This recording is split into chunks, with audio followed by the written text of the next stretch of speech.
بہت سے نیک نفس حکمران اور بھی ہیں جو اپنی جملہ ذمہ داریوں کی ادائیگی کا اہتمام کرتے تھے، مگر حضرت عمر رضی اللہ تعالیٰ عنہ کا اس معاملے میں کمال یہ تھا کہ وہ ان فرائض کی ادائیگی میں لطف محسوس کرتے تھے۔ ان کے نزدیک یہ عبادت کا حصہ تھا۔ رعایا کے لیے جذبات محبت اور نیکی کے کاموں کے لیے ہمیشہ کمر بستہ رہنا ان کی شان تھی۔ انہوں نے خلافت کا بھاری بوجھ اٹھایا اور اس کا حق ادا کر دیا۔ اس بوجھ کے باوجود وہ دوسروں کا بوجھ کم کرنے اور اپنے اوپر زیادہ بوجھ لادنے کی فکر میں رہتے تھے۔ حقداروں کو ان کے پاس پہنچ کر حق ادا کیا کرتے تھے۔ وہ راتوں کو گلی کوچوں میں گھوم کر لوگوں کے حالات معلوم کرنے اور ان کی ضروریات پوری کرنے کے لیے اپنے کندھوں پر بوجھ اٹھایا کرتے تھے۔ ناظرین کرام، ایک مرتبہ حضرت عمر رضی اللہ تعالی عنہ خود رجسٹر اٹھائے بنو خزاعہ کے پاس قدید پہنچے اور ان کے وظیفے انہیں دیتے ہوئے فرمایا، یہ ان کا حق ہے، انہیں اپنا یہ حق وصول کر کے اتنی خوشی نہیں ہوئی جتنی مجھے ادا کر کے ہوئی ہے۔ ناظرین کرام، ایک دن امیر المؤمنین حضرت عمر فاروق اعظم رضی اللہ تعالی عنہ نے ایک شخص سے دریافت کیا کہ تمہارا نام اور تمہارے والد کا نام اور پتہ کیا ہے؟ تو اس شخص نے کہا، میرا نام جمرہ یعنی چنگاری ہے، اور میرے والد کا نام شہاب یعنی شعلہ ہے، اور میرے قبیلے کا نام آگ ہے، اور میرے گاؤں کا نام گرمی ہے۔ آپ نے پوچھا کہ گرمی والا گاؤں کہاں ہے؟ تو اس شخص نے کہا کہ شعلہ والی جگہ میں۔ یہ سب سننے کے بعد حضرت عمر فاروق اعظم رضی اللہ تعالی عنہ نے فرمایا، اے شخص اپنے گھر جا اور گھر والوں کی خبر لے، تیرے گھر والے آگ میں جل کر مر چکے ہیں اور تیرا گھر جل کر تباہ و برباد ہو چکا ہے۔ وہ شخص گھر گیا تو دیکھا کہ واقعی ہی گھر میں آگ لگی ہوئی ہے اور گھر کے تمام لوگ جل کر مر چکے ہیں۔ اللہ تعالیٰ نے حضرت عمر فاروق اعظم رضی اللہ تعالی عنہ کی بات کو سچ فرما دیا کہ وہ شخص اپنے الفاظ سے عمر فاروق اعظم رضی اللہ تعالی عنہ کی شان میں گستاخی کر رہا تھا تو اس کا انجام برا ہو گیا۔ ایک مرتبہ امیر المؤمنین حضرت عمر فاروق اعظم رضی اللہ تعالی عنہ نے ایک عظیم لشکر ایران کے شہر نہامد میں بھیجا، اور نہامد شہر مدینہ طیبہ سے سینکڑوں میل کی دوری پر ہے۔ اس اسلامی لشکر کے امیر حضرت ساریہ رضی اللہ تعالی عنہ تھے۔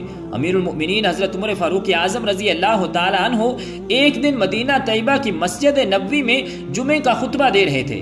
امیر المؤمنین رضی اللہ تعالی عنہ نے خطبے کے دوران خطبہ بند کر کے 3 مرتبہ فرمایا، یا ساریۃ الجبل، یا ساریۃ الجبل، یا ساریۃ الجبل، یعنی اے ساریہ پہاڑ کی طرف دیکھو، اے ساریہ پہاڑ کی طرف دیکھو، اے ساریہ پہاڑ کی طرف دیکھو۔ مسجد نبوی کے تمام نمازی حیران و پریشان ہو گئے کہ آخر معاملہ کیا ہے کہ امیر المؤمنین خطبہ کے بیچ میں خطبے کو بند کر کے حضرت ساریہ رضی اللہ تعالی عنہ کو آواز دے رہے ہیں، جبکہ حضرت ساریہ رضی اللہ تعالی عنہ مدینہ طیبہ سے سینکڑوں میل دور ملک ایران کے شہر نہامد میں دشمنان اسلام سے جنگ کر رہے ہیں۔ کچھ عرصہ کے بعد نہامد سے ایک قاصد آیا۔ امیر المؤمنین حضرت عمر فاروق اعظم رضی اللہ تعالی عنہ نے اس قاصد سے جنگ کا حال دریافت کیا تو اس نے بتایا کہ قریب تھا کہ ہمارا اسلامی لشکر شکست کھا جاتا اور ہمارے دشمن کا لشکر ہم پر کامیاب و کامران ہو جاتا کہ ہم کو ایک آواز سنائی دی جو امیر المؤمنین کی آواز میں تھی کہ اے ساریہ پہاڑ کی طرف دیکھو۔ اس آواز کو ہم نے 3 مرتبہ سنا۔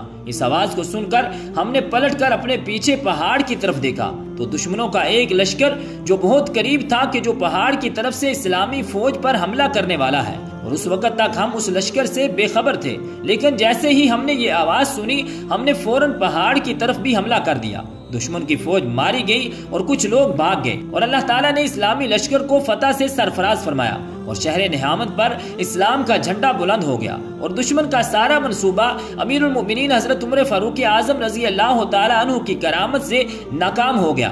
ایک مرتبہ حضرت علی رضی اللہ تعالیٰ عنہ فرماتے ہیں کہ میں نے اپنے محبوب صلی اللہ علیہ وآلہ وسلم کے وصال شریف کے بعد خواب دیکھا کہ میں اپنے پیارے نبی صلی اللہ علیہ وآلہ وسلم کے پیچھے نماز پڑھ رہا ہوں۔ نماز ختم ہو گئی تو میں نے دیکھا کہ ایک شخص کھجور کا طبق لے کر آیا اور نبی کریم صلی اللہ علیہ وآلہ وسلم کو پیش کیا اور عرض کی کہ ان کھجوروں کو نمازیوں میں تقسیم فرما دیں۔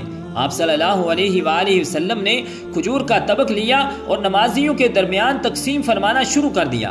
حضرت مولا علی رضی اللہ تعالیٰ عنہ بیان کرتے ہیں کہ جب میری باری آئی میں نے خیال کیا کہ رسول اللہ صلی اللہ علیہ وآلہ وسلم کی خدمت میں عرض کروں کہ میں 3 دن سے فاقے کر رہا ہوں، اس لیے مجھے زیادہ کھجوریں عطا ہو جائیں تو بہتر ہوگا۔ تو نبی کریم صلی اللہ علیہ وآلہ وسلم نے مجھ کو زیادہ حصہ نہیں دیا۔ میں خواب سے بیدار ہوا اور نماز فجر کے لیے مسجد میں گیا اور حضرت عمر فاروق اعظم رضی اللہ تعالیٰ عنہ کے پیچھے نماز پڑھی۔ نماز کے بعد ایک صاحب کھجور سے بھرا ہوا طبق لے کر آئے اور حضرت عمر فاروق اعظم رضی اللہ تعالیٰ عنہ نے کھجوروں کو نمازیوں کے درمیان تقسیم فرمانا شروع کیا۔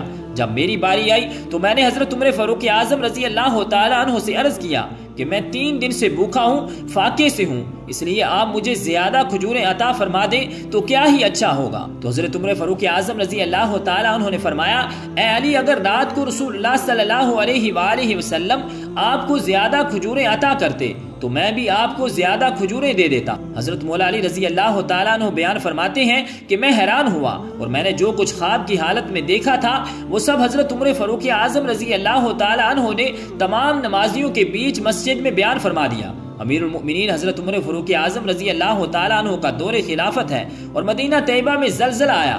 امیر المؤمنین حضرت عمر فاروق اعظم رضی اللہ تعالیٰ عنہ نے اللہ تعالیٰ کی حمد و ثنا بیان کی اور اپنے درے سے زمین کو مارا اور فرمایا، اے ایمان والو، اللہ تعالیٰ نے اپنے نیک بندوں کو کتنا اونچا مرتبہ عطا فرمایا ہے اور زمین کو محبوب بندوں کے تابع فرما دیا ہے۔